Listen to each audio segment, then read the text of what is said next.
पिछले एपिसोड में आपने सुना आरबी हैरी के साथ एक चाल चल रही थी सारे सबूत पाने के लिए। रोड एक्सीडेंट के बाद हैरी की हालत गंभीर है पर खतरे से बाहर है। सौरभ को किसी ने फोन कर बताया कि उसके पास रवि के कोरोना से जुड़े सारे सबूत हैं पर कीमत है 50 करोड़ रुपए।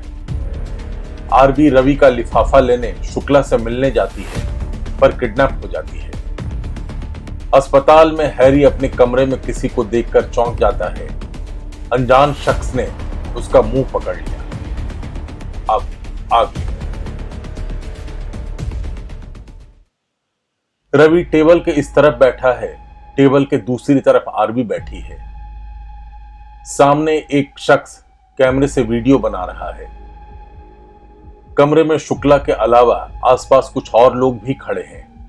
रवि आरबी से ऊंची आवाज में पूछता है, नाम चाहिए आरबी, नाम, मंत्री का नाम, अफसर का नाम, तुमको जिसने इस काम पर लगाया उसका नाम। आरबी कुछ नहीं बोलती, उसका चेहरा एकदम मुरझाया हुआ है। देखते ही देखते रवि कुर्सी से उठता है और आरबी के पास जाकर कहता है, देखो आरबी, साथ दोगी बच जाओगी, चुप रहोगी ये लोग तुम्हें नहीं छोड़ेंगे। आरबी अब भी कुछ नहीं बोलती। रवि एक शख्स को आंखों से इशारा करता है। वो आरबी के पास आता है और अपनी उंगलियों में आरबी की उंगलियों को फंसाकर पीछे की तरफ धकेलता है। दर्द से आरबी चिल्लाने लगती है। रवि फिर से कहता है, बता दो, तुम्हारा नाम कहीं नहीं आएगा, नाम बताओ, नाम चाहिए आरबी, नाम। आरबी इशारे से हां कहती है और बताती है। ये पूरा मामला हैंडल कर रहे हैं हमारे देश के सबसे पावरफुल मंत्री। ठीक इसी समय आरबी की नींद खुलती है। वो घबराकर कुर्सी से उठती है। अफरा तफरी में कुर्सी पीछे गिर जाती है और आरबी की नजर जब दरवाजे की तरफ गई तो उसको यकीन हो गया कि उसका किडनैप हो गया है। फोन पर कनेक्टिविटी अब भी नहीं है। इसी समय आरबी के बंद कमरे का दरवाजा खुलता है। सामने मोहल्ला छाप पार्टी के भाई अंदर आते उससे पहले ही उनका फोन बज उठा। फोन रिसीव करते ही भाई जी ने कहा, बस बस बस भैया, अभी थोड़ी देर में आपका काम हो जाएगा, मैं ऑफिस में बस अभी घुसा ही हूं। जैसे ही फोन डिस्कनेक्ट करके अंदर आता है वो आदमी आरबी को देखकर गुस्से में चिल्ला पड़ता है, अबे घुरन, घुरन, इधर आ। भागता हुआ एक लड़का अंदर आता है। जी भैया जी। तुम लोग एकदम गधे हो, एक काम भी ठीक से नहीं कर सकते, किसे बंद करके रखा है यहां? ये वो नहीं है, तुम लोगों का मैं क्या करूं रे, क्या करूं मैं तुम लोगों का। इसके बाद आरबी की तरफ देखकर भाई जी बोलता है, माफी चाहता हूं देवी जी, हमारे लड़कों की वजह से आपको 4 घंटे तक बंद रहना पड़ा, माफ कर दीजिए, आप जा सकती हैं। पर शुक्ला कहां है? आरबी की इस बात पर भाई जी बोलता है, देवी जी घर जाइए, आराम कीजिए और मुंह बंद रखिए, ठीक है, जाइए। आरबी भाई जी को घूरती हुई कमरे से बाहर निकलती है। बाहर निकलते ही कनेक्टिविटी आ जाती है। फोन पर मिस्ड कॉल के मैसेज की बाढ़ आ जाती है।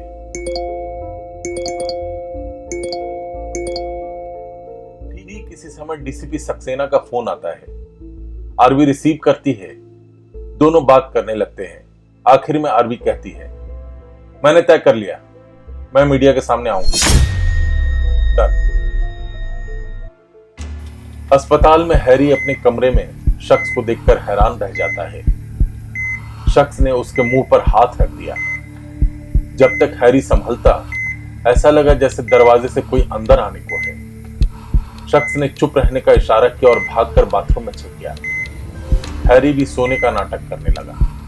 तभी दरवाजा खुला और डॉक्टर के साथ डीसीपी सक्सेना और हैरी के चैनल का बॉस अंदर आए। डीसीपी सक्सेना डॉक्टर से कहता है, डॉक्टर साहब इसको जल्दी से ठीक कीजिए, बल्कि मैं तो कहता हूं 1-2 दिन के लिए हमें दे दीजिए, उसके बाद फिर से एडमिट कर लीजिएगा। ओके सर, ओके, मैं कुछ करता हूं सर, आज शाम तक देखता हूं, बताता हूं आपको।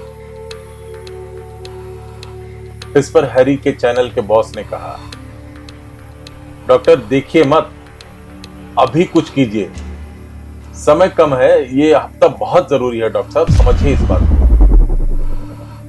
डॉक्टर ध्यान से सुनने के बाद फिर से बोलता है, अगर ऐसा है सर तो आप पेशेंट को 1-2 घंटे बाद ले जा सकते हैं, बस मैं इंजेक्शन दे देता हूं और कुछ दवाइयां साथ में। वैसे भी अब कोई खतरा नहीं है, एहतियात के लिए मैं ये कर दूंगा। डॉक्टर, बॉस और डीसीपी सक्सेना की बात हैरी भी सुन रहा है और बाथरूम में छुपा अजनबी भी। बातचीत के बाद तीनों कमरे से बाहर निकल जाते हैं। उनके कमरे से बाहर निकलते ही बाथरूम से शख्स निकलता है। इस बार हैरी ने ऑक्सीजन मास्क हटाकर शख्स को बहुत ध्यान से देखा। शख्स ने भी हुडी हटा लिया। देखते ही हैरी के मुंह से निकला, ओह माय गॉड। इसके बाद हैरी को वो शख्स कुछ बताता है। हैरी ध्यान से सुनता है और बार बार हां में सिर हिलाता है। उधर रवि के अपार्टमेंट के बाहर सौरभ का फोन बजने लगता है। सौरभ जेब से फोन निकालता है और देखने के बाद रिसीव करता है। जी बॉस। सुनो सौरभ, ओबी वैन को प्रेस क्लब भेजो, एक जरूरी प्रेस कॉन्फ्रेंस होने वाला है। Okay boss, okay. बॉस एक बात और पूछनी थी आपसे। बॉस ने बीच में ही बात को काटते हुए कहा, सौरभ ऐसी बातें फोन पर नहीं करते, ठीक है? ऑफिस आकर बात करना, चिंता मत करो, तुम्हारा भी इंतजाम है उसमें। सौरभ हंसते हुए कहता है, मुझे पता था बॉस, मुझे पता था आप मेरा ध्यान रखेंगे। अच्छा बॉस, एक बात और है, एक शख्स का फोन आया था। इसके बाद सौरभ ने 50 करोड़ रुपए और उस फोन कॉल के बारे में पूरी जानकारी दी। आखिर में बॉस बोलता है, अच्छा चलो मैं बात करके बताता हूं, देखता हूं क्या होता है इसमें। इधर अस्पताल से हैरी को निकालने की पूरी तैयारी डॉक्टर्स ने कर दी। सीनियर डॉक्टर से जानबूझकर हैरी बार बार पूछता रहा, ये सब क्या हो रहा है? पर किसी ने कोई जवाब नहीं दिया। उनके बाहर जाने के बाद हैरी बेड से उठकर बैठा, फिर बेड से उतर जाता है। लगभग 1 घंटे बाद डीसीपी सक्सेना आया, पर हैरी कमरे में था ही नहीं। डीसीपी ने इधर देखा, उधर देखा, उसके बाद बाहर निकल कॉरिडोर में भागने लगा। डीसीपी को भागता देख पुलिस कांस्टेबल भी भागने लगे। सिक्योरिटी वाले से डीसीपी ने पूछा, उसने कुछ जानकारी दी। उसके बाद डीसीपी भागकर अस्पताल से बाहर निकला, गाड़ी स्टार्ट कर तेजी से वहां से भागा, पर हैरी का कोई पता नहीं चला। प्रेस क्लब ऑफ इंडिया के कॉन्फ्रेंस रूम में पत्रकारों की भीड़ है। आरबी ने प्रेस कॉन्फ्रेंस के लिए पत्रकारों को बुलाया है। सौरभ सबसे आगे बैठा है। फोन पर किसी को मैसेज लिखने के बाद आरबी ने मीडिया के साथ बातचीत शुरू कर दी। दोस्तों, मैं आपसे एक बड़ी बात शेयर करना चाहती हूं। बीके रवि कुमार की वाइफ डॉक्टर शिवानी और मैं बचपन के दोस्त हैं। रवि को भी मैं कॉलेज के दिनों से जानती हूं। हम साथ साथ पढ़े थे। पर जो मैं बताना चाहती हूं उसको ध्यान से सुनिए। रवि हिंदू नहीं, मुसलमान था। कॉलेज में उसका नाम तनवीर अख्तर था। आरवी की इस बात पर सारे पत्रकार चौंक गए। आरवी बोलती रही, उसने शिवानी से शादी के लिए अपना नाम और धर्म बदल लिया था और रवि हो गया, लेकिन शादी के बाद फिर से मुस्लिम बन गया। शिवानी जानती थी कि उसका संबंध आतंकियों से है, इसलिए नाराज होकर वो चाइना चली गई।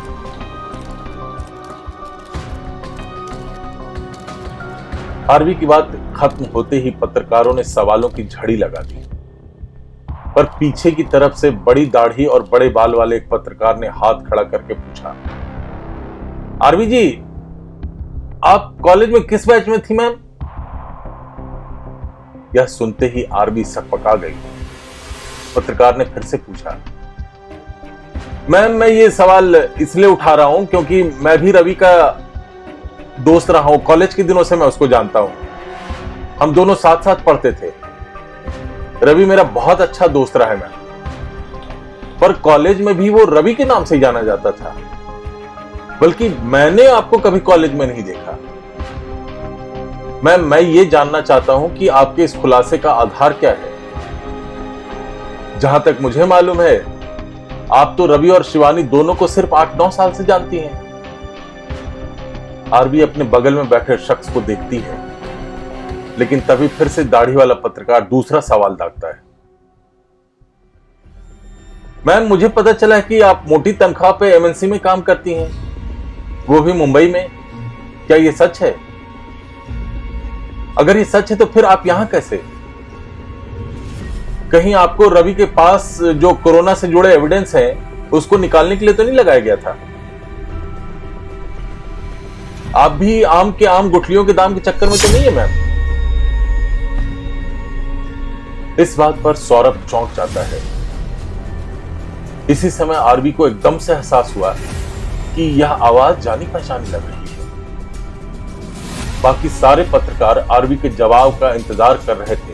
तभी आरवी गुस्से में एकदम से उठी, लोगों से सॉरी बोला और बाहर निकल गई। बाहर जाते ही सारे पत्रकार उसके पीछे भागने लगे, पर उसने सबको रोक दिया और किसी को फोन लगाया, उससे बात करने लगे।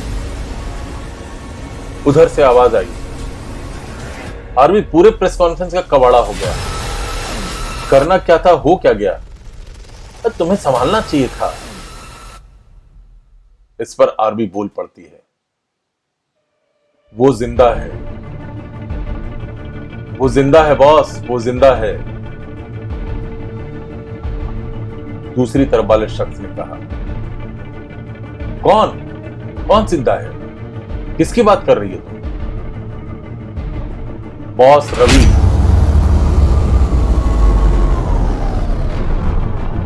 रवि जिंदा है। ये सारे सवाल उसी ने मुझसे पूछे। वो जिंदा है बॉस, मेरे सामने खड़ा है।